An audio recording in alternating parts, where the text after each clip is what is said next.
కల్వకుంట్ల కవిత భారత రాష్ట్ర సమితి అధ్యక్షుడు. తెలంగాణ రాష్ట్ర తొలి ముఖ్యమంత్రి అయిన కల్వకుంట్ల చంద్రశేఖరరావు శోభా దంపతులకు కరీంనగర్ పట్టణంలో జన్మించారు. కవిత స్టాన్లీ బాలికల పాఠశాలలో విద్యను అభ్యసించారు. ఆ తర్వాత VNR Vignana Jyothi institute of engineering and technology నుండి ఇంజనీరింగ్ లో గ్రాడ్యుయేషన్ పొందారు. పై చదువుల కోసం 2001లో అమెరికా వెళ్లి అక్కడ విశ్వవిద్యాలయంలో మాస్టర్స్ డిగ్రీని పొందారు.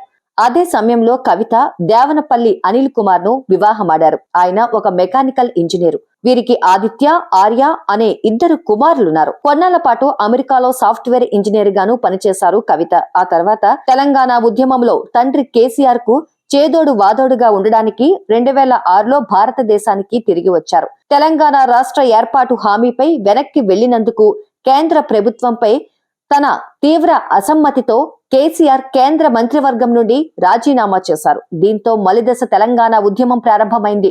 ఆ సమయంలో కవిత కూడా తెలంగాణ ఉద్యమంలోకి వచ్చారు.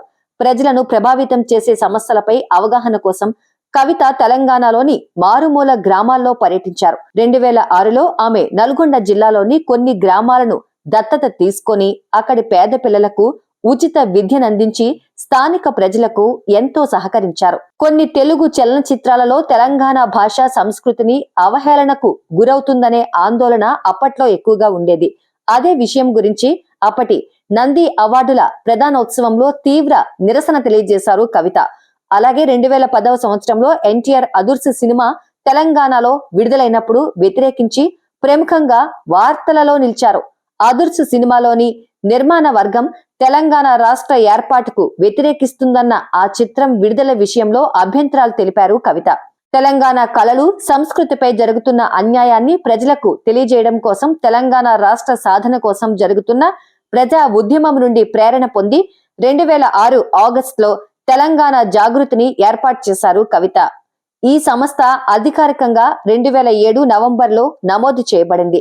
ఇక తెలంగాణ ప్రజల హృదయాలను కలిపే ప్రత్యేకమైన పండుగలలో బతుకమ్మ పండుగ ఒకటి. బతుకమ్మను పెద్ద ఎత్తున జరుపుకుంటూ అన్ని వర్గాల ప్రజలను అందులో పాల్గొనేలా చేయడంలో కవిత ఎంతో కృషి చేశారు. తెలంగాణ రాష్ట్ర సాధన కోసం శాంతియుత పోరాటంలో మహిళలు, యువత, సమాజంలోని పెద్ద వర్గాల మద్దతును సమీకరించడంలో తెలంగాణ జాగృతి కీలక పాత్ర పోషించింది. 2009 నుండి 2014 వరకు తెలంగాణ రాష్ట్ర ఉద్యమంలో క్రియాశీలక పాత్రను పోషించారు కవిత. 2014లో జరిగిన 16వ లోక్సభకు నిజామాబాద్ నియోజకవర్గం నుండి ఎన్నికయ్యారు. ప్రత్యర్థిపై 1,16,184 ఓట్ల మెజారిటీతో కవిత గెలుపొందారు. పార్లమెంట్ లో కవిత ఎస్టిమేట్స్ కమిటీ, వాణిజ్యంపై స్టాండింగ్ కమిటీ, కన్సల్టేటివ్ కమిటీ, గ్రామీణాభివృద్ధి, పంచాయతీరాజ్, తాగునీరు, పారిశుద్ధ్య మంత్రిత్వ శాఖలో సభ్యురాలిగా పనిచేశారు. కామన్వెల్త్ మహిళా పార్లమెంటేరియన్స్ ఇండియా రీజియన్ స్టీరింగ్ కమిటీకి నామినేటెడ్ చేయబడ్డారు. అధికారికంగా కంబోడియా, లావోస్, బెల్జియంలోని బ్రసెల్స్ వంటి ప్రాంతాలను సందర్శించారు. అయితే ఆ తర్వాత 2019 పార్లమెంట్ ఎన్నికల్లో పోటీ చేసి భారతీయ జనతా పార్టీ అభ్యర్థి ధర్మపురి అరవింద్ పై ఓడిపోయారు. ఎంపీగా ఓడిపోయిన తర్వాత 2020 అక్టోబర్లో జరిగిన తెలంగాణ శాసన మండలి ఎన్నికల్లో నిజామాబాద్, కామారెడ్డి జిల్లాల స్థానిక సంస్థల ఎమ్మెల్సీ ఉప ఎన్నికలలో పోటీ చేసి 672 ఓట్ల మెజారిటీతో గెలుపొందారు కవిత. ఎమ్మెల్సీగా ఎన్నికైన తర్వాత తొలిసారిగా 2021 మార్చి 18న మండలి సమావేశాలకు హాజరయ్యారు. శాసన మండలిలో ఎమ్మెల్సీగా స్థానిక సంస్థల సమస్యలపైన మాట్లాడారు. ఆ తర్వాత తెలంగాణ శాసన మండలికి 2021లో జరిగిన స్థానిక సంస్థల ఎమ్మెల్సీ ఎన్నికల్లో నిజామాబాద్, కామారెడ్డి జిల్లాల స్థానిక సంస్థల టిఆర్ఎస్ ఎమ్మెల్సీ అభ్యర్థిగా కవిత పేరును టిఆర్ఎస్ అధిష్టానం ఖరారు చేసింది. నిజామాబాద్, కామారెడ్డి జిల్లాల స్థానిక సంస్థల ఎమ్మెల్సీగా ఏకగ్రీవంగా ఎన్నికై రెండవసారి ఎమ్మెల్సీగా ప్రమాణ స్వీకారం చేశారు. తెలంగాణ యువతకు ఉపాధి అందించడానికి చొరవ తీసుకున్న కవిత తెలంగాణ వ్యాప్తంగా తెలంగాణ జాగృతి స్కిల్ సెంటర్లు ఏర్పాటు చేసి వివిధ అంశాలలో విద్యార్థులకు శిక్షణ ఇప్పించారు. తెలంగాణ జాగృతి ద్వారా దశాబ్ద కాలం పాటు తెలంగాణతో పాటు ప్రపంచ వ్యాప్తంగా బతుకమ్మ వేడుకలను నిర్వహించారు. కవిత కార్మిక సంఘాలలో చురుగ్గా పాల్గొన్నారు. తెలంగాణ రాష్ట్ర విద్యుత్ కార్మిక సంఘం గౌరవాధ్యక్షురాలిగా, Telangana anganwadi workers and helpers association కి గౌరవాధ్యక్షురాలిగా పనిచేశారు. అలాగే స్కౌట్స్ అండ్ గైడ్స్ తెలంగాణ రాష్ట్ర చీఫ్ కమిషనర్ గా 2015లో తొలిసారి ఎన్నికయ్యారు.